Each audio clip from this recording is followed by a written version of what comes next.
Welcome to My Life, Chassidus Applied, episode 217. We are literally coming from Gimel Tammuz yesterday, Shabbos Gimel Tammuz, which I'm sure for every one of us, every Chassid, every person thinking about the Rebbe, thinking about Chassidus, thinking about all the Rabbeim, and in a sense the purpose of all of existence, which is creating a home for the divine in this world through Torah mitzvahs, and especially through Primis HaTorah and Yefutza Ma'anesecha Chutza. Each one of us, I hope, went through our own personal introspection and came away with proper resolutions that will perpetuate, Pulin Imsheches, as the expression is, a perpetual impact on our entire year for the good. As I discussed last week at length, it's a very challenging day in so many different ways, with so many questions. But at the end of the day, the most important thing of all is that it propels us. Whatever the feelings that we experience, whatever questions we have, whatever challenges we may be facing, it propels us toward movement and growth, to finally perhaps do something more than we've ever done, to change the status quo and to create a new world. I received many letters and feedback from last week's episode. I'll just read one or two because I felt very gratified, even though it was a difficult topic. One person writes, literally, the clarity that you have and the way you presented such a complex and confusing topic left me empowered to initiate some things in my community. And I've heard from my friends as well that this was perhaps one of the best presentations on approaching Gimel Tammuz and using it as a day that motivates us to fulfill the Rebbe's prime directive, and that is to do our part in bringing the Geulah. Another person writes, I was really avoiding this day. I tried to stay away from it because whatever we experience in the past has always been frustrating. But I decided to listen to your program.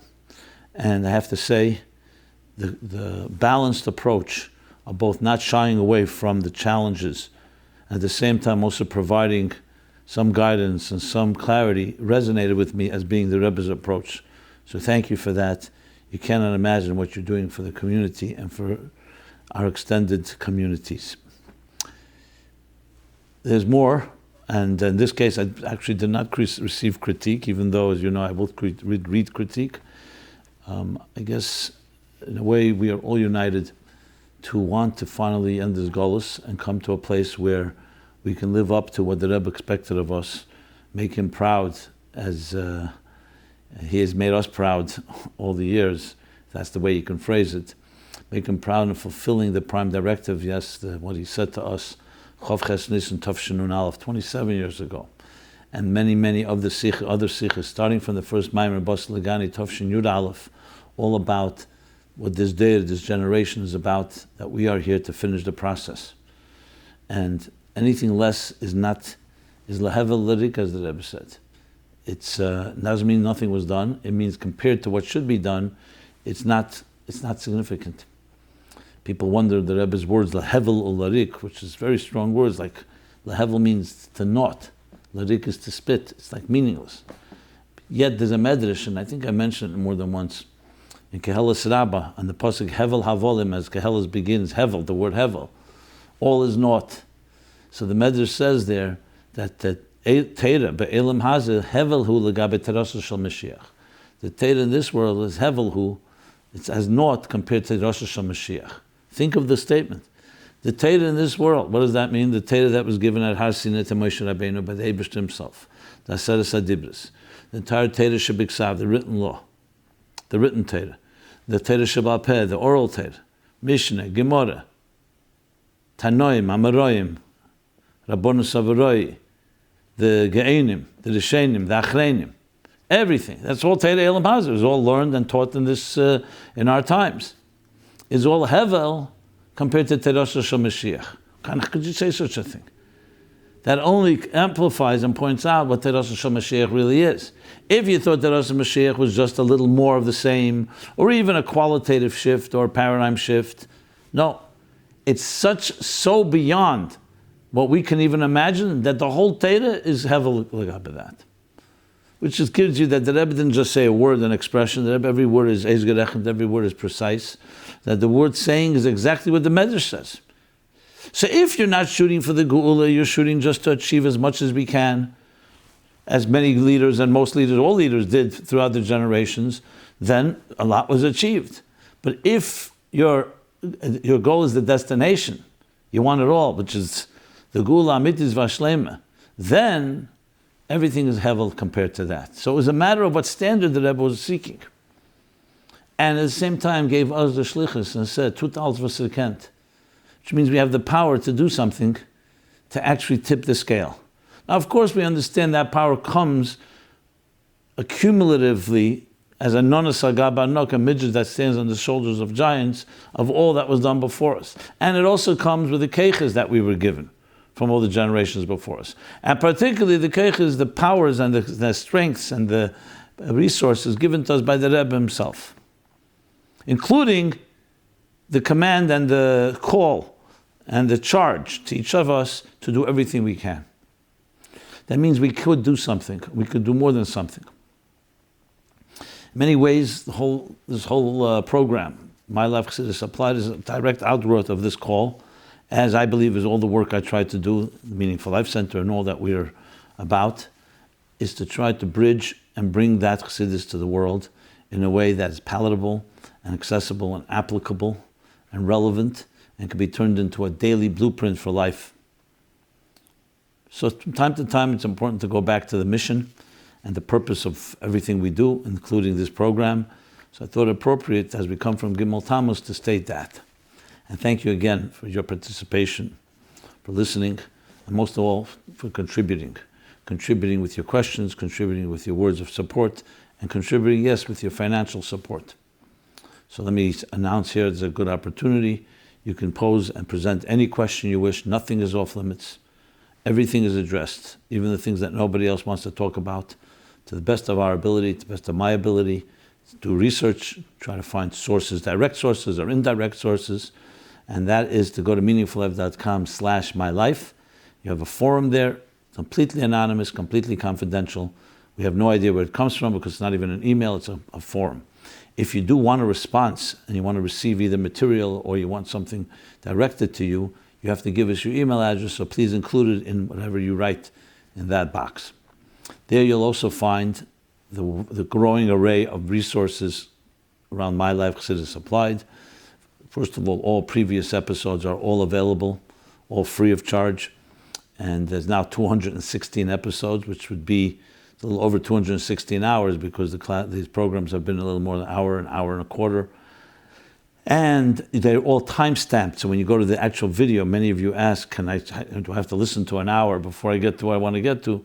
No, just go to the YouTube version, because YouTube has this tool. We don't have the ability to have that tool yet.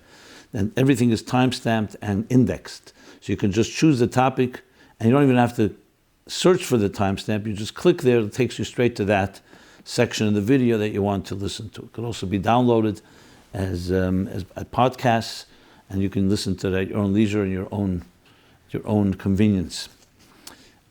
I would also mention there all the essays are there, the 4 years of essay contests. There's hundreds and hundreds of essays doing exactly the same thing, applying an idea of Chassidus to a contemporary issue or challenge. And finally, as I said, support is needed on all levels besides your participation and your questions, which is critical, also your financial support. Please consider dedicating a program or a series of programs to a loved one, the memory of a loved one, or birthday, or graduation, or any other significant day, or bichlal. It's always a good thing to do. And we survive on your support, especially this program, completely free, but a lot of work goes into it.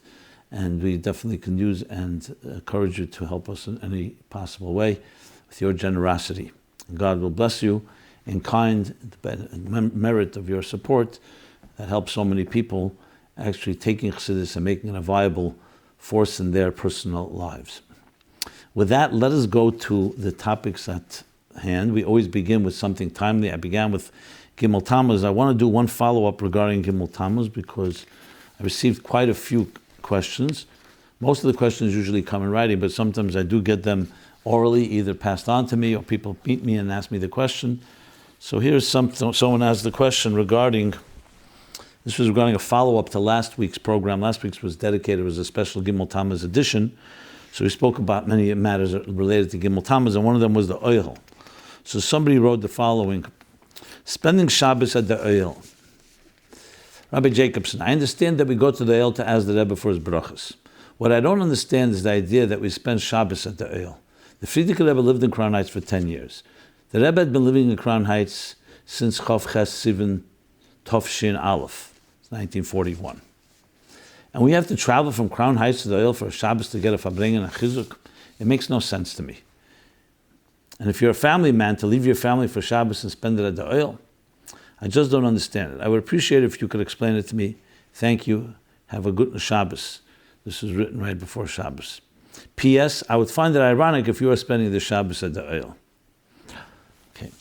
So the truth is I addressed this very directly, actually researching the issue at hand, because we know that it says in Kisvei Arizal that the tzaddikim are not there on Shabbos and Yom Tov at the Ohel, and that's why we don't go into an Ohel on Shabbos and Yom Tov. And yet you see, yes, many Chassidim do spend there, or other times on Shabbos. So I am not here to go ahead and personally criticize anyone. I believe that everything has to be grounded in Torah and Chassidus and Halacha, and because that way we're guaranteed that we just don't go off on a detour or in the wrong way. And this is on all extremes, whether it's extreme one direction or extreme another direction. We don't go based on Hergeshim. It's important to have sources. And I addressed it at length at episode 44. And I refer you to go there. You can listen to it with sources. I went through it. There's actually some Tzedlach the Rebbe about Shabbos at the Ohel. And also episodes 22 and 23, 42 and 43. So I don't want to use this time because it's all there recorded. It's exactly as I said it then. So I don't want to use this time. I want to refer you to that. I will, however, say this. Chassidim try to do their best in connecting to the Rebbe, connecting to the Rebbe's directives, Hiraz, and so on. Unfortunately, we have a lot of politics. Politics definitely taints and affects people's judgment and affects people's interests on where they want to be around, where they don't want to be around. But Rebbe Rashab once said something interesting. He said he doesn't like people who say Pshatlach and Tanya. Learn Tanya the way it's written, and try to understand what it says. Like Pshatlach. However, he said, if it adds Yiras Shamayim, it adds so-called fear of God, it adds a person becoming more devoted to Hashem, to Torah mitzvahs, he so-called overlooks it. I would take the same approach to these type of matters, even if there's no particular source.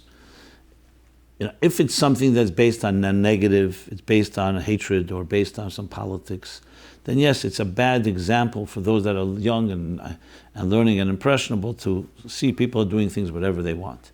But if it adds in people, if there's nothing that's against a particular directive, and it adds in people's Yiras Shamayim, there are worse things that can be done. So I am not here, as I said, going to state my direct opinion. I did it all in episode 44. I just feel that, especially in our times, we need to be very, very honest and true to the original and to the sources, more than ever. Because that's the Rebbe's direction. That's when we're going on an Eisen brick. You're going on a solid foundation, a solid bridge. You know that you are doing something correct. And anything that's a suffix, a doubt, maybe stay away from. Or, as I said, if you go to your mashpia and it sounds like something that's a reshus, possible to do, and it adds in Yiras Shamayim and adds in inspiration, no. So, as I said, the details go look there, and I'm not here to explain or defend anyone particularly.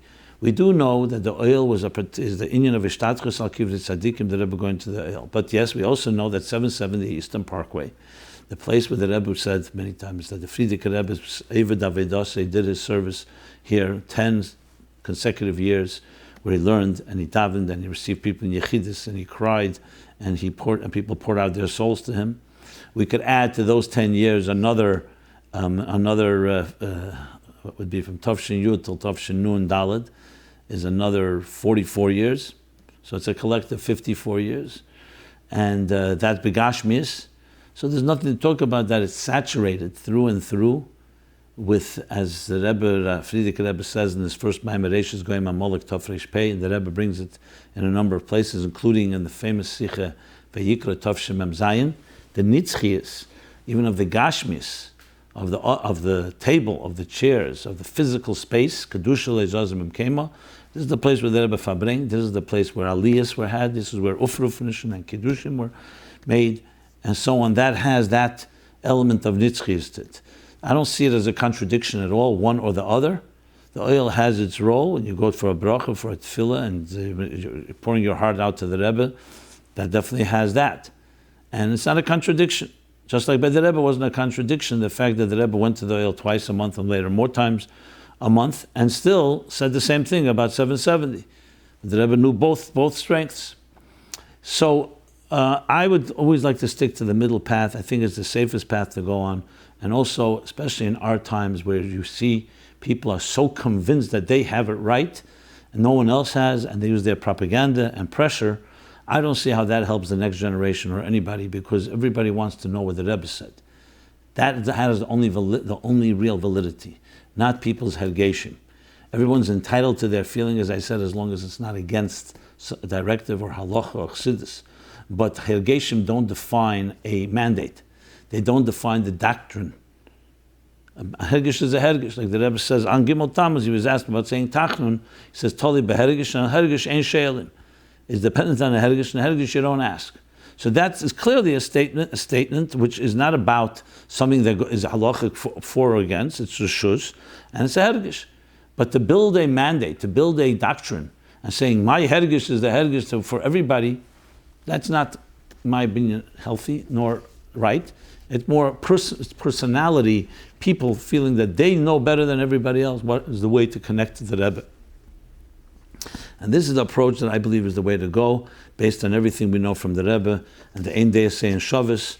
Again, there are the things that we know for sure that this is what needs to be done. There are things you know but not allowed to be done. And then there's the areas which are open to interpretation, or open to different application in different situations at different times. It's like saying to somebody, where should they stand in 770 when they want to pour their heart out? Should they stand here or stand here?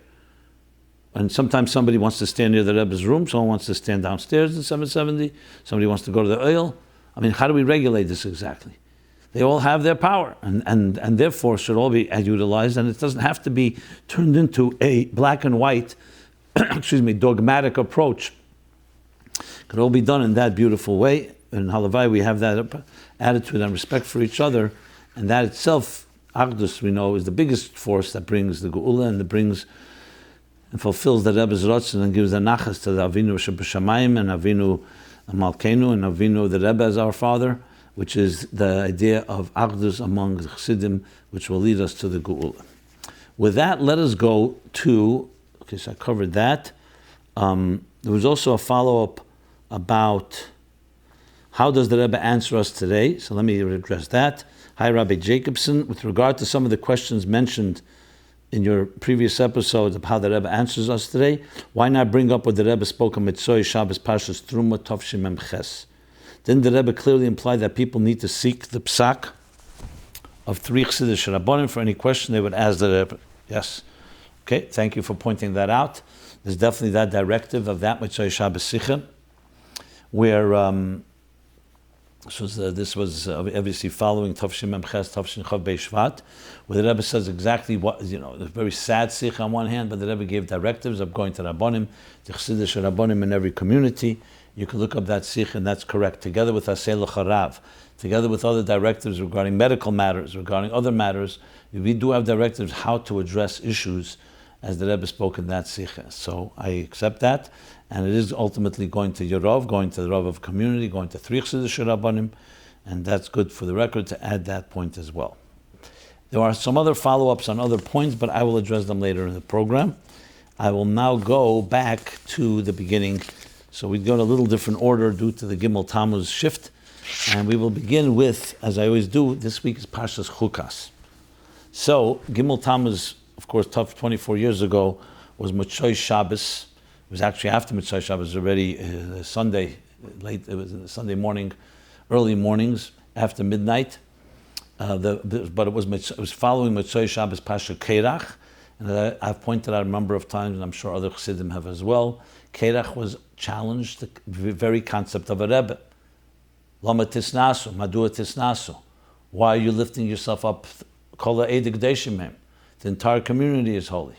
He challenged the concept of a Rebbe. And as the Rebbe speaks about in Chassidus in different sichos, based on different Maimonic Chassidus, that Kerach was challenging the very concept of the Mamutza Mechaber of a Rebbe, because he saw, one of the explanations, because he saw that in Parsha the Meraglim, which came in last, the Parsha before, they were the opposite. They wanted to stay in the Midbar because of its ruchnius and didn't want to have to deal with a physical world.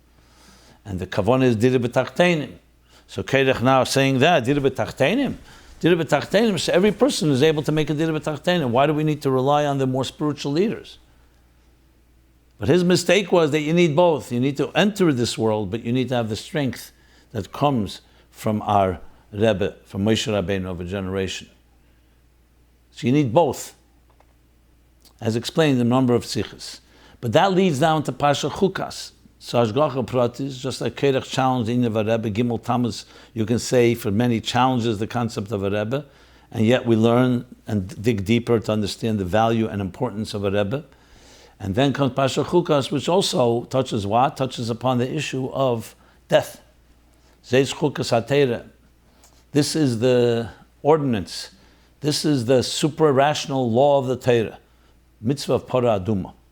And what is the story? The story is that Moshe Rabbeinu was being shown by the Eibishter the different purifications for the different impurifications.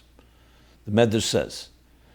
And when it came to Tumas Mes, it says, Niskarkam aponav shel Moshe.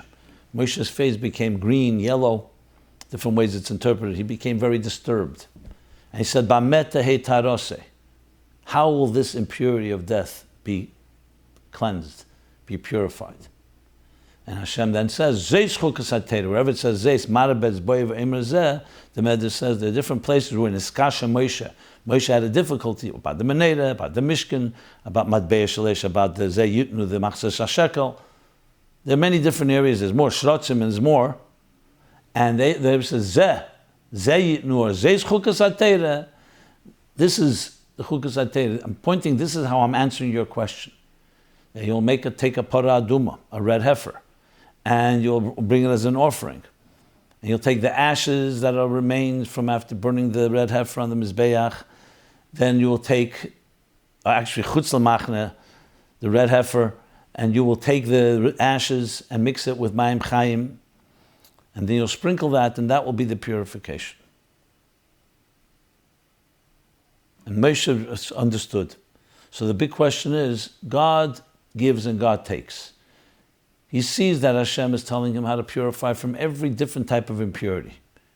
Why suddenly it comes to Misa? The same God that gives life, takes life, can give and takes life, yes, there's an impurity, can give us the tools how to purify. Why was he disturbed? So the Rebbe in the shluchim, Shabbos Parsha Kisisa Tovshim Memches, 30 days, close to 30 days, was Parsha Para. We read Parsha Para, we read, of course, in Parsha Chukas Parsha Para on the regular schedule.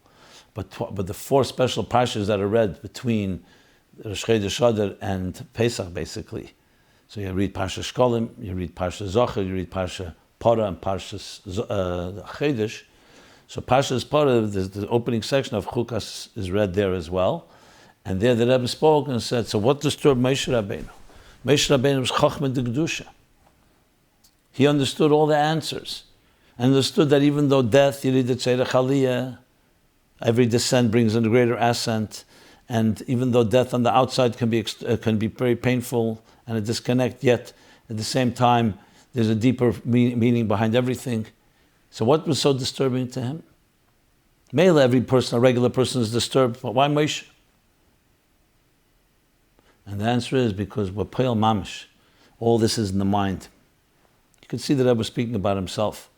All this is in the mind. The mind understands. But when you're faced with death, the hefsek, even a hefsek cotton, and even though you understand the neshama is nitzchi, is eternal and goes on, but the mere separation, the eine basar even, is a terribly disturbing thing, because Hashem Echad is one God. And the neshama should always be together with its body. Why should it even separate for 1 second? When you're connected to God, you're connected to life. So if that life is some moment, you see some pause, some interruption, that's extremely skarkam upon him. He began to tremble, he was disturbed. And the Eibishter then gave him the antidote. So it's not like every other impurity. Every other impurity, good, this impurity, here's correct, but here's an impurity that signifies a pirud, a separation in Achdus. And Moshe, of course, empathized with that. It wasn't just for him an intellectual concept. He felt it in his heart. And that's why you could say, Mele, God forbid, no one should ever know. But a person passes away, and you see children sit shiva. Everyone should have arichas yom v'shanim tevis, but it has happened. You could say, fine, anoshim karkenu, people like us, we don't understand, we don't see the ruchnius, we don't see the neshama. But a tzaddik gomer, sees the neshama. He's a neshama-dika person. We talk about chayit tzaddikim, is chayim, not chayim psarim of flesh, chayim ruchnim ave v'yira and amuna. Even in their lifetimes, even when they're neshama beguf. So why do they sit shiva? Why do they cry? They are not connected to the neshama of their loved one, of the Rebbetzin, of a parent. Their answer is because even by tzaddikim gemurim, there's still that hefsek. There's something not the way it was. So they may be able to connect to neshama, and they may be able to bond with it, and may be able to see it, but there's still something that in Elam Hazeh that is disconnect. For most of us, it's very, very blatant. But even for a Rebbe, he lives also in this world, and he's also part of our lives. And that's what disturbs, that it has to go through. Why did it have to go through such a transition? Why can't it just continue on without a hefsek into Chaim Nitzchim, into eternal life? And what's the answer of Paraduma? Paraduma's answer, so it's Tzaka Chuka Chakakti Gzeiri Gazarti, meaning there's no explanation. What does a red heifer and ash and water have to do with impurity? The Chuka. Like Rashi says, this is the Chukas HaTeirah. This is the Chuka that the nations of the world challenge and mock us, because it doesn't have any basis in Seichel. Mishpatim are logical laws. Eidus are commemorative laws, they make sense. But this doesn't make any sense. And yet Chassidus goes and explains, just like the Rambam writes, the Sefer Hilchos Tmura and Hilchos Meila, that you have to find the Yasheres Adeis, that everything in Torah, even the things that seem to be chukah, also have lessons in our lives. So comes Chassidus, look in Likutei Torah in this week's Pasha, and you see, what's the connection? What's the key to the purification? Water and ash, fire and water. The key to life is Rotze V'Shuv. All life energy flows through a Rotze V'Shuv process. Rotze is a yearning, Shuv is a return. Tension and resolution, the heartbeat. If you see a cardiogram. Expansion, contraction. Breathing, exhale, inhale. A Rotze V'Shuv double movement. That's why you see the symbol for electricity is like a lightning bolt. A positive and negative. That's like a pump. In and out. So Rotze is symbolized by Eish, fire. Fire goes up. Shuv is symbolized by Mayim, which draws down. Shuv. For life to be consistent and life energy to flow, it says in Chassidus, Rotze Chayes, Rotze V'Shuv, not just here the heartbeat and the breath as I just mentioned, but in all Ishtalshlus, it's a Rotze and Shuv, everything is going Rotze, the flow in, contraction, expansion. Expansion, contraction. It flows, then it yearns back up, and then it flows. And you need that balance constantly. On a higher level, Kabbalah Chassidus calls it moti v'lei moti. It touches and doesn't touch. And that's the process of life. So what's the tikkun for death? Death is a hefsek in the Rotze V'Shuv. The Rotze V'Shuv is a constant flow, ebb and flow, back and forth. When there's death, what happens is the flow stops. It's either a Rotze without a Shuv or a Shuv without a Rotze. Most likely a Rotze without a Shuv. So how do you repair that? You repair that in our Aveda by reconnecting to the Eish and Mayim, as the Alter Rebbe says in Likutei Torah. And explains that all Torah mitzvahs is based on Rotze V'Shuv. Ave, Yira. Yira is a Rotze, Ave is Shuv. Ave is like Mayim, and Yira is like Eish. In Ave itself, you have Ave Kadish B'Eish, you have Ave Kamayim. Bottom line is we need both. We need to reach upward, to draw down, to reach upward and drop down into ourselves, integrate that energy. And that's the life force. Like we do when we breathe. You breathe in, you exhale. You inhale and exhale. You're always drawing down new energy, internalizing it, expelling that, and then starts a new flow, getting a new state of energy. And it's an ongoing process. That's how we do it. So in our personal lives, when we have that healthy measure of angst, at the same time we also have resolution, that's how we come alive again. People who have too much peacefulness, meaning too much contentment. They're just happy, satisfied, never challenged. Don't feel a measure of angst, a little push to be driven upward, are living in a very dead way. People who have too much angst to the point of anxiety don't have it integrated, so they don't have peace of mind. The harmony is based on a perfect balance between Ratzi and Shuv. And when we master that balance in our personal lives, in our relationships, in our general lives, our communal lives, in all our religious lives, in our Torah lives, every way possible, that's how we prepare the world for that type of peace as well. And ultimately, Mashiach and Geulah is also that type of harmony. Golus is extremes. And that's why there's death after Chet Tzadas, because there was a cutoff.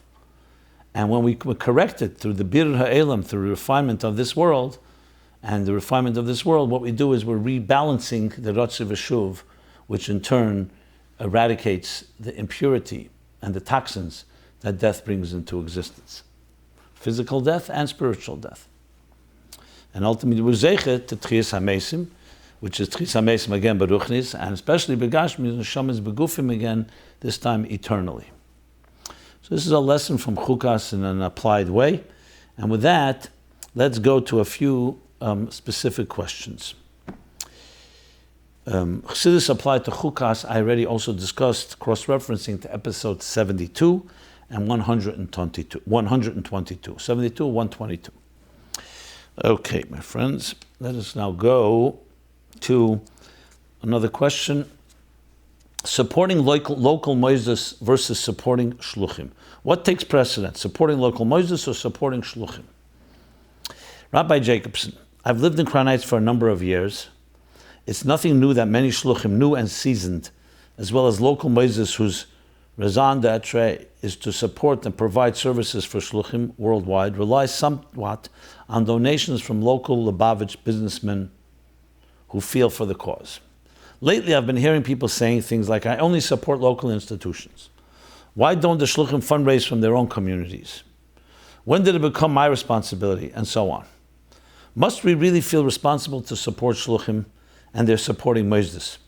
Don't we have an obligation and priority towards the local mosdos? Okay, very good question. And I'm always surprised. I always think every question has been asked.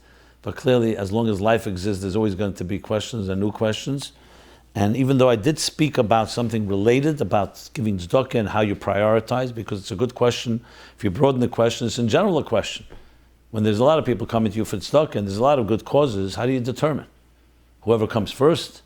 How does one determine how to give tzedakah and how to allocate tzedakah? Is there a logic to it? So we know the famous story of Rab Nachum Shanobler, where sometimes someone came to him and gave him 10,000 ruble. He put it in his drawer. It was meant to be distributed, of course, to tzedakah. A woman comes in a little later. She's a poor woman, doesn't have an almana. She has to marry off her daughter. How much you need? 10,000 rubles. So Rabbi Nachum right away said, "No, hashgacha pratis, here it is." But then he had a second thought, that perhaps maybe it should be given a different way. So he said, "You know what? Let me reflect on it and come back tomorrow." He tells the woman, and as he's reflecting, he has a different thought. Why give all 10,000 to one person? Maybe you should break it down to smaller amounts and allocate it and distribute it to a few people so few people benefit. But then again, she did come and she needs it. Back and forth. The next day she comes back, he hasn't resolved the issue. Come back another day. Then Rab Nachum Chapsich, what's going on here? But Poyel is still sitting in his drawer, no one getting it. So it cannot be both Sfaras are coming from the Nefesh Elikis. So he starts saying, so how do I determine which one is the right one, which is not? So then he said to himself, of course, it's Pashat. My first thought was to give it to her. That's definitely from Nefesh Elikis. The Nefesh Abamis would never come up with something like that. However, the Nefesh Abamis was about to give it.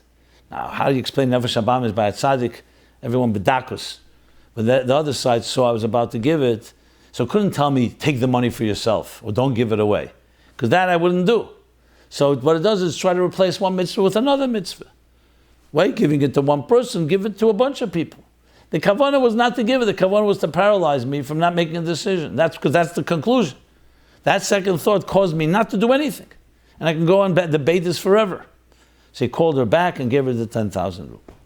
So that's one lesson in this approach, that you have to always remember that there's always going to be a voice that's going to try to challenge, and it's going to challenge it with holy reasons. Why give to this, not to that? But to answer the question so I spoke about this in episode 169, some details. I'm going to talk about, touch a few other details that were not spoken about then. It's a very good question. But I think the question has to be broadened in general. It's not just about shluchim and local mosdos. Because everyone agrees these are all good causes. Because if it's not a good cause, there's nothing to talk about. Then there's no debate. So we're talking about good causes. One is local, and one is not local. It's a shliach in a particular city. So I would just give a few guidelines, I think, to be able to put it into context. I don't know if there's a black and white answer to this question. It could very well be, maybe the first one that Taka came, or whatever the first thought was, like the story of Rab Nachum. It could also be, there's a concept of b'mokim shel libei chafetz. To give tzedakah in matters that you have a particular interest. Some people, for example, gravitate to education. Some to children. Some to needy cases. Some to yefutza manasecha chutza. Some to directly to the Rebbe's direct mosdos and direct pu'ulas. The truth is they're all the Rebbe's direct pu'ulas, but they're sometimes stronger. But it comes down mokim shel libei chafetz. I recall seeing a letter from the Rebbe, actually, when it comes to this. He says that 1/3 should be dedicated to the Rebbe's inyan, and 1/3 b'mokim sheli b'chafetz tzedakah, to things that you have you gravitate to. And the third, I don't remember what it was.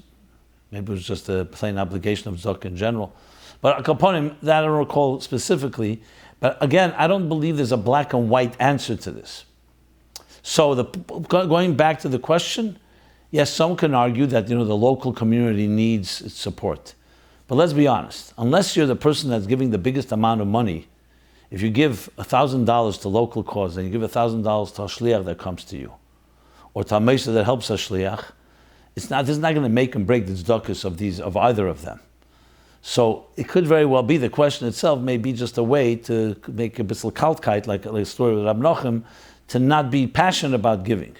So instead of saying, don't give to this, you need to deal with the local institutions. But on the other hand, there is a good legitimate reason that means the poor people in your city precede other things. There's a din. Because they are close by and you're responsible. That also has to be taken into the equation. I would say if somebody has this question and they feel good about giving to both, so split it. You want to split and feel a little more, give more local because whatever reason, I see no problem with that. The main thing is to give. And the main thing is to focus on a chiyuv dika thing. Not just saying, I'm not giving because someone else says you should go collect in your own place. That's not the reason. The reason is you only have that much money. You can't give it to 20 places. So you're separating, you're splitting it and allocating it as you see fit.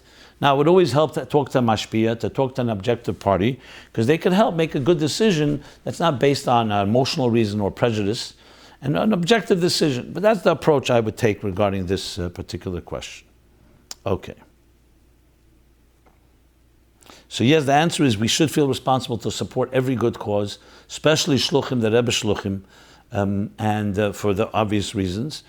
I see recently new shluchim going out. I see they send letters to everybody in the community here, trying their best to get from everyone.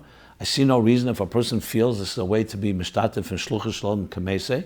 The Rebbe was tired of the union of shlichus, but to suggest there aren't other tzedakahs, there are other tzedakahs. And again, I do not see one as being priority to the other. It really comes down to how you feel about it. And do not let one factor determine it all. The easy solution, as I said, is allocating it as you see fit. Good. With that, let us go to another question, completely unrelated. The question is about mother. Here we are. How do I improve my relationship with my mother? I can't believe I didn't discuss it. I actually looked it up to see, And I definitely discussed relationships with parents and all the challenges, both whether it's healthy parents, or I remember talking about honoring parents who don't seem to deserve honor. So there are discussions on parenting, parents and so on. But I don't recall particularly mother, so I will address this issue. And now the problem is that the question is too broad. What does it mean how to improve my relationship? Does it mean your relationship is excellent, you want to make it even better? Does it mean your relationship is average and you want it to be better? Does it mean that it's terrible and you want it to be better? So all these are different answers based on the circumstances. And as much as I don't like to say this, it's case by case because you have to know the details. But with that said, that doesn't mean there aren't some guidelines. Let's start with a story with the Rebbe. It's a story I bring in my book, Toward a Meaningful Life. I believe it's on the chapter on childhood or family maybe. And the story goes that there was a young woman by Chassidus by the Rebbe, and she's speaking about the difficulties she has with the relationship with her mother, and doesn't want to talk to her. Something happened, some rift. And the Rebbe expressed himself, I don't know the full context, but what I heard was, he said, do you know what I would do to be able to speak to my mother even once more? And we know the Rebbe's connection to his mother, first of all, Mitzad Kibbudem, and the unbelievable, awesome care. Despite the busyness of the Rebbe's day, every day would go see his mother, give her, pour her some tea. And in general, you see the way the Rebbe was machabed, people who did even one small thing for his mother, especially for his father. The Rebbe was not able to be machabed for so many years. And so the lesson from that is tremendous. What the Rebbe is saying to her is that you don't underestimate, don't ever take for granted a mother that's alive, that you're able to access. Now the Rebbe understood, of course, there's situations where there's dysfunctionality, where sometimes you have to be out of the line of fire because a mother can be unhealthy. And obviously, that's also not included in this question here. So there's the concept of chayecha koidmin, your life comes first, and talking to an objective party, a therapist, a mashpia, a doctor, a rov, and you establish that your mother is an unhealthy force, a toxic force that is causing damage to you, so then there's halachas around that. When a parent asks you to do something, mitzad kibbud avim, you're supposed to do it. However, they tell you to do something that goes against what Hashem says, you don't do it because they also are obligated to listen to Hashem. You could that spills over, and that can extend the same thing if your parent says something to you to do something that's destructive to you, or their presence causes destruction, and that's objectively established, not just because you feel that way, then there are obviously guidelines because you need to protect your life. Whether I'm not talking physical, emotional, psychological. There are situations where a mother, or father for that matter, can be very overbearing and have a direct impact on your own mothering and your own children. So that needs to be weighed case by case. But let's assume, for argument's sake, that we can get around that. We have to do everything possible to improve our relationship with our parents. And it's one of the hardest mitzvahs, actually, because we do take our parents for granted. They've been part of our lives, they're part of our structure, they're part of our DNA. And yet it's one of the cardinal mitzvahs, it's one of the 10 commandments, the Aseres HaDibros, and one of the only ones that says, Laman yarichun yamecha, means it's also in order to give you longer life. I discussed once at length the reasons for that. But the point being, it's a mitzvah, it's a critical mitzvah, which is so fundamental in appreciating that your parents were there for you, your mother was there for you long before you even knew it. And the sacrifices that a mother makes for a child. Now again, I'm qualifying that there are extenuating circumstances. Obviously that has to be taken into account. So the first thing I would say, improve relationship, sit down, think about it. See, maybe there's some pettiness, maybe there's some arrogance or a little pride, or something that you just decided to carry a grudge against your mother. Even if and try to clear that up in your mind and become a bigger person, a greater person. Your mother was there for you when you were not able to return anything because you were a baby. So maybe there are times you have to do some things unconditionally, just like your mother was unconditional love to you. Even if you do find something that is legitimate grievance and objectively established as such, that doesn't mean, again, there are things we overlook. There's no question as a child, our parents must have overlooked things we did. So we overlook because it's a person that loves us and we love them. If indeed there's something that you feel is a legitimate reason that you should not build a better relationship with your mother, then that must be established by an outside party, because we're all prejudiced. Maybe you're wrong. Maybe you're just emotional about it. Maybe you're blinded by it. And if indeed it is, they will give guidelines where you may be able to create a boundary, but that also doesn't mean that you can't improve the relationship. Maybe improve the relationship means improve other areas, and certain areas you stay away from. You don't get into arguments. You don't touch upon the softer spots or the nerve points that can happen between a parent, a mother, and a child, and so on. But do everything possible, because it's a gift, and it's the greatest gift, and it's a great mitzvah, and it makes us healthier people when we have better relationship with our own mothers. It's not just for our mother that we do it. Okay. Next question. Dating. Is it okay to date and establish a home before fully dealing with my own self-esteem and dependency issues? Again, is it okay to date and establish a home before fully dealing with my own self-esteem and dependency issues? So I spoke about this in episode 195, about love. If you don't have a healthy, your own attitude, should you pursue finding a love in your life and getting married and so on. I also spoke about dating related to this in episode 71, and about self-esteem in episodes 103 and 111. I spoke about these topics many times, but related to this particular question. So let me read the question the full-blown question, and then address it further. Is it okay to date and establish a home before fully dealing with my own self-esteem and dependency issues? I read the transcript of your radio talk entitled Sexuality or Intimacy. I've recently discovered the concept of unconditional love, beginning with the self. There's work in progress for me to feel that I can love myself and others for who they are, regardless of our decisions, our actions, and our perspectives. The question is this: would it be okay to date and establish a home before fully dealing with my own codependency? Would it be advisable to ensure that I can love myself absolutely without needing to impress others or seek their approval? This is a key aspect of being able to relate without defenses. I do feel quite able to relate to people, and my defenses are pretty loose. I just anticipate a state where all the family of origin trauma is healed, and I can rely on myself for love.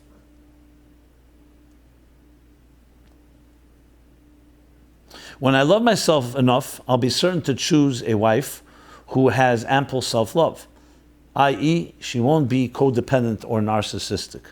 On the other side of the coin, I'm looking for a relationship, I'm looking for intimacy, and my sexuality continues to look for an outlet.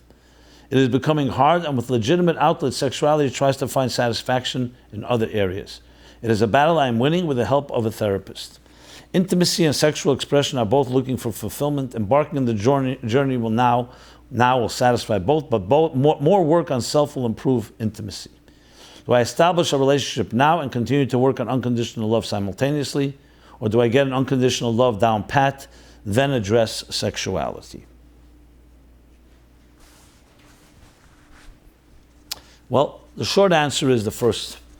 You establish a relationship and you continue the work on unconditional love simultaneously. And let me explain my reasoning, and based obviously on letters, sichos, and of course Mamorim and the Rebbe's general approach. Lo tev adam lies levade. It's not healthy and not good for a person to be alone. This is both for men and women, even though it says it on man, for different reasons, it applies to everybody. So the idea of a relationship is part of the way a healthy human being is. On the other hand, we're not perfect human beings. We're going to wait to become perfect before we have relationships. Unfortunately, no one would ever have a relationship. Part of having a relationship is the relationship itself helps you become a better person, because you care about the other person, you're giving, you have a little humility, they care about you, and there's a give and take, and there's a partnership going on. Now, obviously, if a person is extremely unhealthy in a particular area, even then they should look for a relationship and work on that. If it's something that they're at a point where a doctor or a therapist or a professional says, you cannot have a relationship because you are destructive to the other person, that, of course, is an extreme situation, that has to be addressed, and maybe then you have to work on something before you bring someone else into your life, and you don't want to hurt them. But very often, low self-esteem or self-esteem issues cause us to exaggerate, and to the point we think, no, I can't be in any relationship with anyone because I may hurt somebody. Or the other extreme, you completely minimize it and you turn whatever is good for me and I don't really care about the other person. That is why it's so vital when it comes to relationships which are basically emotional, that we have to have objective advice. And here again, how can one advise without knowing the exact situations? But the general answer is no, you do not. It is okay to date and establish home and marry, even if you're still dealing with self-esteem. I know people their entire life, they're going to deal with their self-esteem. Who doesn't? Questions to the extent. And as I said, a healthy relationship, a healthy marriage with a good person will help you also grow in that area. Unfortunately, very many of us think, or some of us think, that because I'm not really good at my self-esteem, I may hurt my family. Well, our answer to that is again, unless there's an extreme situation where a professional says you need to address it, it's one thing. But in general, that has to be brought to the table. You address it, you put it on the table, you don't ignore it. And very often, in a healthy, growing relationship, especially with good guidance, especially if you hit a bump, someone guides you through it, that itself will heal and become better, at least through the process of marriage, of a healthy marriage and relationship. And in general, a relationship also, as you suggest, preempts many other things. Because if you're going to wait, there'll be other challenges, whether it'll be sexual challenges, or as you put it, or other challenges, then you're just creating yourself a bigger hole to deal with, a bigger group, as they say, a bigger pit to have to fill. So relationship has so many other factors that it adds to us. It's not just the self-esteem issue. There's other areas that it gives you strength. So once you have strength in one area, it spills over and gives you strength in other areas. Now, how does one build self-esteem? Well, I discussed that in those episodes that I referred to. Above all, you have to remember, it is because the virtue of our birth, that birth is God saying, you matter. Hashem gave you a neshama, and you say every day, neshama shenesata bi taherehi. Neshama you've given me is pure. That, by that virtue of that neshama, is what really gives us value. And there we need work. Work can be including contemplation, learning Chassidus about your neshama, concentrating emotionally when you say the tefillah, Moedani lefanecha in the morning, and then afterwards neshama shenesata bi. Think, what does it mean? Actualize that taherehi in your life. Do things that empower that soul. The list goes on, but that's not really the question here. Those are things that can help strengthen and embolden and reinforce and validate and fan the flames of your inner neshama's inner inherent self-esteem within your soul. So once we know that the neshama has that, means you don't have to go buy it somewhere or get it somewhere, acquire it somewhere, then it's a matter of working on it. So you work on that simultaneously. You work on a relationship, which also satisfies and feeds your self-esteem, because a person who cares about you gives you confidence. You have an endorsement, so to speak, a type of validation by another person who cares about you and you care about them. Don't underestimate that factor as well. At the same time, you don't want it to be a codependency, as you write. You're not just relying that person is going to give you value. Some people think that they'll get married and the person will love me, then I'll be really happy. It'll be like my mother loving me. We have to love ourselves. We cannot just be completely dependent on someone else. But it goes hand in hand, like Hillel said. Imein anili mili. You need to do something on your own end, to love yourself and find your own inner confidence, the neshama part. And imani la'atzmi ma'ani. You always need someone else to help support that as well. And it's a reciprocal back and forth between the two, the I, the self, the value of self, and the other helping you in bolster your spirit and your confidence as you bolster theirs. Okay, next question. Chatas neurim. How can I control the unspoken urge? About 8 years ago, I overcame a personal challenge of chatas neurim. I used to intentionally do that ever since then. I have never done it intentionally, even though occasionally it happens by itself. Recently, I started slipping again and resuming it, doing it intentionally. How can I overcome this? Oh. So these questions, interestingly, we covered long ago in the beginnings of when we started My Life Chassidus Applied, because of its prevalent challenge. young men's lives in general. So let me refer you to the episodes when I spoke about it, episodes 4, 6, 7, and 9. Literally the earliest episodes. I went back to look there, so I think I've said everything I could say on the topic. Well, I can't say everything, that's a strong statement, but I said a lot, what one can say on this topic, the Rebbe's directives to many Bochrim on this, and especially Hesach Hadas, the idea of putting your mind elsewhere. The busier you are in good things, the less temptations, the less void, vacuum, and boredom is there to allow for this to enter. It's a strong taiva, it's a strong temptation, no one is denying it, and especially once one has tasted from the forbidden fruit. But that doesn't mean we don't have control of Meich Shalat Alev and the power of Hesach Hadas. So I spoke about it then. I would suggest to the questioner, please listen to those episodes. Again, 4, 6, 7, and 9. If there's something that I said there that you think can be embellished upon, you want more elaboration, or some question I may not have answered, I would be happy to do so. But I don't think it's necessary for me to go and just repeat what I said then when it's all there. It's the same person speaking, it's just recorded from a few years ago. And, okay. But since the questions come in, once in a while we get similar questions, I do bring them up and read them because I want to address everybody's questions. But at times I will refer to previous episodes, especially if it's exactly a question that I already addressed. The follow-up we did by the Ohel, we did about the Rebbe's answering. There were 2 other follow-ups which I'd like to do. Then I'll do the Chassidus question, the essays. Okay. The follow-up was a very short follow-up about my teenage friends are drowning, what can we do? This was back to episodes 213, 214, and 215, especially the first 213 and 214. This was a rather lengthy discussion with many, many comments, and I just want to tie it up because a few more comments came in. Well, I'll read what this person writes even though I don't agree with it, and that is that typical, one person writes, a while passed since that caring teenager wrote the article and not one school took her seriously. Instead of doing something, heads of the schools are just looking for their paycheck and summer vacation. So sad. I cannot agree with you because I personally know some schools and definitely some teachers have taken it very much to heart. Some have taken it to heart already before, but as some have said, they don't always know what to do. So I think it's being too harsh to just suggest that no, everyone's ignoring it. I cannot say everyone's doing something. So I read your comment because I think some people are very frustrated because they don't see real action happening in addressing some of the critical issues facing our youth. But you know what? Let me just say this as someone a little more seasoned. I share the frustration, but we have to all try to be part of the solution, not part of the problem. To just complain and just say this one's not doing, that one's not doing is not necessarily a healthy approach, to put it mildly. We have to all find ways to motivate. At times, yes, we have to cry out and say what's going on, but at the same time, let's try to find ways. So I suggest to you, if you feel so frustrated, why don't you hook up with someone or 2 people, say, what can we do?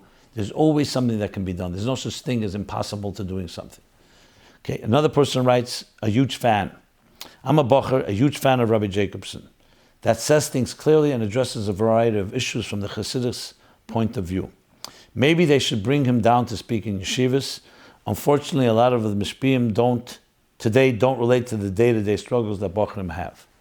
Well, thank you for your endorsement, for your support.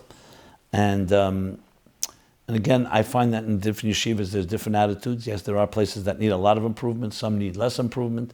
I mean, everyone needs some improvement, but some are doing well and trying their best. But we all can grow in this area until every bocher, and every girl for that matter, every student is not addressed with their issues, whatever they may be. We still have work to be done. So we're all in agreement in that part, and I thank you again. And with that, let us deal with one more follow-up, how to deal with OCD. This was in episode 213 and 214. So here was another letter that came in, which I am going to read and address. This will be the follow-up. Okay. The letter goes like this. Hi, Rabbi Jacobson. I would like to help the woman with the OCD issues you discussed, which you spoke about in the last few weeks. And on the advice you or others give her, that she should get professional help. Before I give my advice, I would like to share with you what I think of therapists and my experience with therapists and psychologists. Oh, this sounds juicy. That's my own comment. I've been in and out of therapy for nearly 20 years. I know that sounds like a long time, and indeed it is. Let me be honest with you. It was a total... I don't mean to smile, but it's just the way the person puts it here. Let me be honest with you. It was a total waste of time from my part. Let me explain. I never heard anything smart or wise from these people. They just sit there and let you complain. But from my experience, it doesn't help a thing. And I started bottom up. That means the therapists that work for clinics that don't charge you anything. Insurance pays for it. To the top of the therapists that charge from $100 to $200 an hour. But believe me, they're all the same. They didn't help me, but one thing I know for sure, I definitely helped them buy breakfast and toilet paper. I know they have helped some people as the testimonies at the mental health event a couple of weeks ago, but I'm just sharing my experience. I'm sorry for being bitter, but I am. What can I do? So what advice can I give this woman if therapists don't help, in my opinion? Here's my advice. What helped me overcome OCD, most of it, was by reading or rather studying self-help books for OCD, which teach cognitive behavioral therapy, CBT. A very good book is titled Getting Control by Levi. I believe he is a Harvard professor. The book has scales and charts and questionnaires which measure the strength of the OCD and teaches you how to apply the CBT therapy to your specific OCD behavior. I'll just say what is CBT therapy in a nutshell. If, for example, someone checks the locks 20 times before going to sleep at night, they have to abstain from checking the locks, and to bring it down to checking once will be too overwhelming. So they can't start by checking only 19 times, then 18, etc., until they bring it down to checking once. So they can start by checking only 19 times, then going down to 18 until they bring it down to checking once. Can't just jump to one. And what CBT basically accomplishes is that it teaches your brain that you don't have to do these things. And religious OCD is basically the same as regular OCD. The OCD must just manifest itself in different ways. And as far as the self-help books for the OCD, you can just Google it and you'll get dozens of books. I just want to add one more thing. I believe that OCD usually comes with other disorders as depression, etc. And I think the OCD behavior serves as a release for the depression. So my point basically is this: if this woman is going through depression or stress, by addressing it might help the OCD, as you mentioned in your last show. Hobbies are very important, and especially playing a musical instrument speaks to the emotions, to the soul. And one more point I want to make: the most important thing we can do for people suffering from emotional distress is to give them support. There's nothing like support from family and friends, and that can be even through a phone call or an email. They should just know that you're there for them. One more thing: if the husband is asking you if he should divorce his wife, he probably mentioned it to her as well, and that's not very helpful. It'll probably just up her anxiety. Thanks for all you do. Hatzlacha Rabba. I hope this will be helpful. Well, thank you for being blunt. And I really apologize for smiling because, frankly, I think there are therapists that are very good. I think there are many that are not. And also, different therapists for different people. Some people may need more than therapy, more or less than therapy, as you found a certain direction, and I thank you very much for your comments. I happen to agree with a lot of what you said. And obviously, again, no one size fits all, but these are good suggestions. And you do whatever it takes. There's books, there are ideas, and you apply yourself. I've seen many times, therapy doesn't work for someone, there are other things that do. In this case, for example, reading a book may sound strange that it should work, but sometimes it gives you a resonating suggestion, and one book may do it, another book may not do it for you. But in this area, you attack it from every possible angle. So I thank you for adding to the conversation and the discussion, and I'm sure there's more to say, but thank you for that. Okay. Chassidus question. Well, one more thing in that regard. So therefore, never give up. If one thing is not working, that does not mean other things can't work. Keep trying this book, that book, different therapists, different approaches, and that's the way people solve issues. They do not give up. And do not feel they're forever a victim to their OCD or depression or anxiety or other forces that are imposing themselves on our psyches and our behavior. Chassidus question. So often the Chassidus question we focus is on an actual maimer or an idea in Chassidus. This question is on the topic of energy, matter and energy. Is energy spiritual or physical? It says in Chassidus that matter is a creation, yesh ma'ayin, ex nihilo, from nothing. Meaning from substance, from beyond, something that is beyond substance, above substance. And it couldn't evolve from spirit. But since matter is energy, can't we say that the energy evolved from ruchnius? So, very good question. In other words, and I'll break the question into several parts. Yesh ma'ayin means that as much as ruchnius will evolve, the elemis al yenim, it will never become a yesh. You can be mitzamtzim, you can diminish the ruchnius, and it can become less ruchnius, and a weaker ruchnius, a lower level of it. But to make a yesh, you need hulavade b'keiche v'yecholti, you need atzmus to actually say here is going to be now a yesh, because a yesh is not an extension of the ayin. It's a leap. So for example, if you want mayim, let's take you have that Pacific Ocean. You have a tremendous reservoir of water, and you want to get it into a cup. The way you do it is you diminish. You channel it, the reservoir, into rivers, into pipes, to mains, to smaller pipes. The pipes run into a house, they run to your faucet, and now you get a trickle of water. But that's all within the same paradigm. It's water. If you take ruchnius, elam esel yenim, eid ein sof. So lifnei tzimtzum, there's no room for anything that exists. So the tzimtzum conceals it all. Then comes the trickle, comes the kav, a thin ray, a thin thread of energy, of light and energy. That can be diminished. That can fit into kelim. That as long as it's all ruchnius. How do you get a yesh nivra, a yesh she'en le'ila v'siba, something that feels that it doesn't have any cause? Where does the yesh come from? The substance, the actual substance. Not just the chayes alaki inside the, let's say, light, yehi oir, or the chayes alaki inside the rakia, yehi rakia, or the chayes alaki, the divine energy inside vegetation. We're not talking about the divine energy, we're talking about the actual vegetation, the keli, the body. So you can take a soul and say the soul has to be mitzumtzum, you have to conceal it, you have to channel it, you have to direct it and guide it into the body. But the body itself, the soul doesn't create. That needs a particular koyach ha'atzmus. That's the way Chassidus explains yesh ma'ayin. That's why we call it yesh ma'ayin. Why don't you call it ilav olol, cause and effect? Because the ayin will never become a yesh. So the ayin can be diminished to fit into a yesh, but something has to create that substance. And Chassidus told us that's why Sevav Kalalman creates the chaymer, and B'mala Kalalman creates the tzura, the chayes that goes into it. Sometimes it says the opposite. But the point being is that ruchnis does not become gashmis. As much as ruchnis will be diminished, it will never become gashmis. That's yesh ma'ayin. So the questioner is asking like this. Since matter is energy, we know today that physical matter can be turned into energy. E equals mc squared. And what's energy? Matter, you can take, for example, a piece of wood, you burn in a fire, it becomes fuel, energy. So why can't we say energy becomes matter? Which brings us to the question, is energy ruchnius? That's what he's asking, is energy spiritual or physical? Very good question. So my answer would be as follows. I've not seen this specifically, but this seems to be the logical way to think about it. Ruchnius, when we say ruchnius dika energy, divine energy, eir, the word for it is eir ein sof, or eir mamala, eir eliki.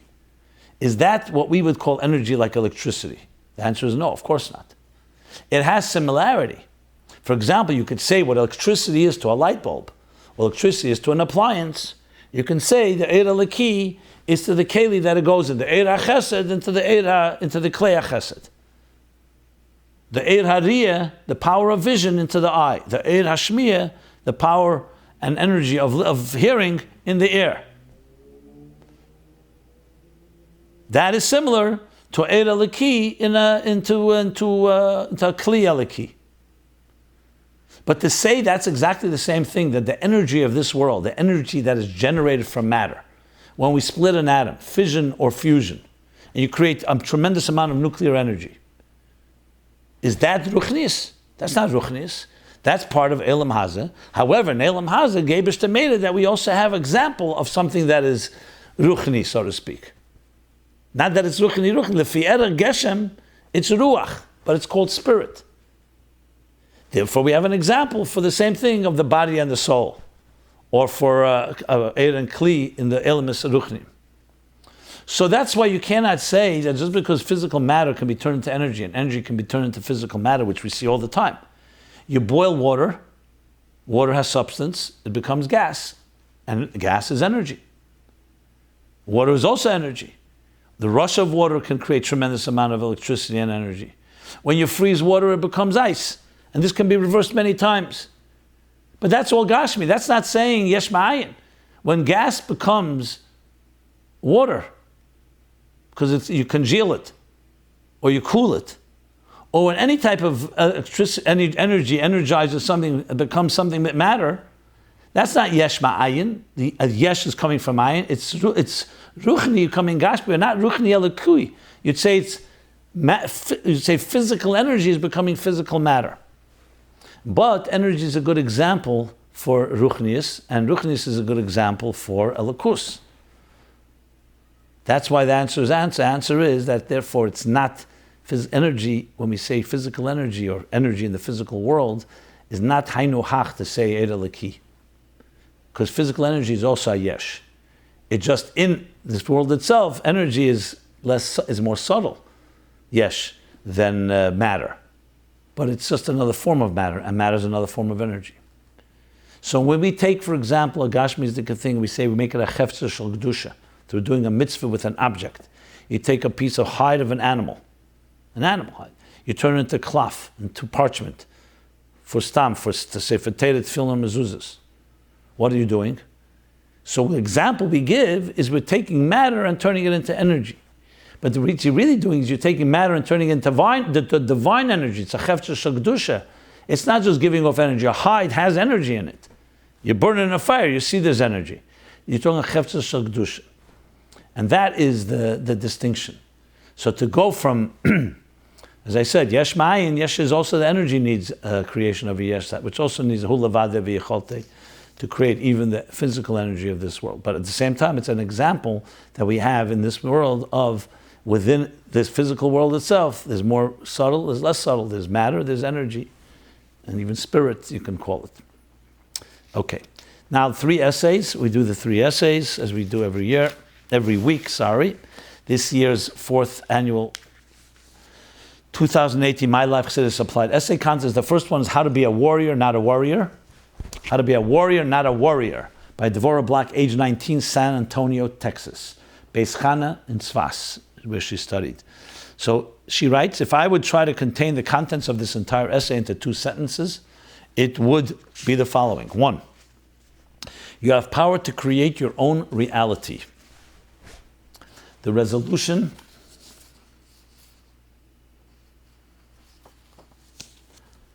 One, you have power to create your own reality. 2, the resolution to all of your challenges, hardships, and uncertainties lies entirely in your hands.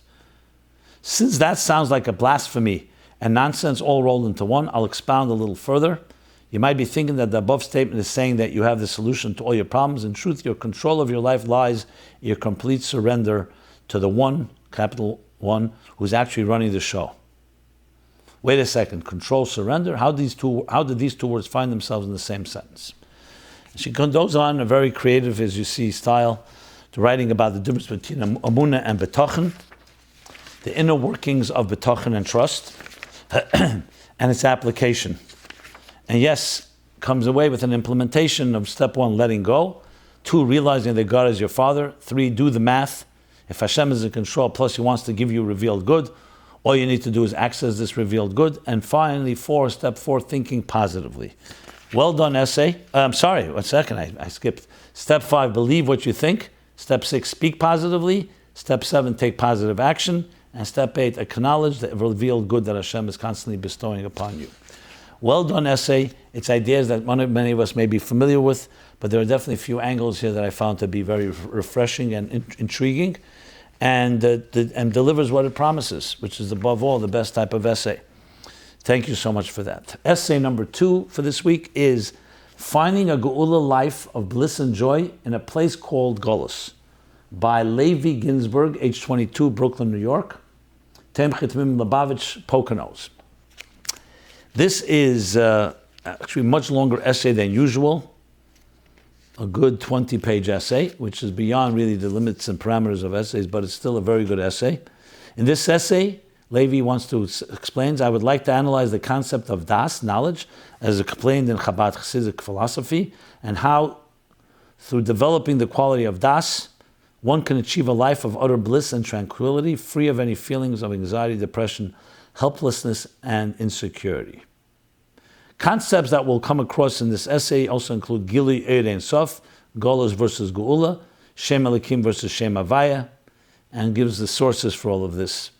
Thus so also begins with a very interesting personal story, which I found to be a very good tool to bring the point across, and then goes into a rather comprehensive analysis of the basis of Amunah, especially according to Chabad Chassidus, the life of a Jew, a confusing life of paradoxes, but what we believe, that Hashem is the only power, Hashem empowers me, and that there's a purpose that I can do this, the here and now.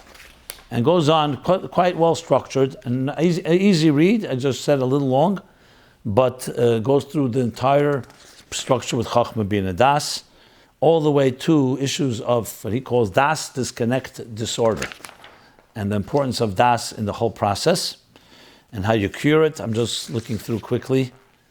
The rest I would suggest reading it. As I said, it is well done, and yet another great demonstration of what people are doing in applying Chassidus to their lives.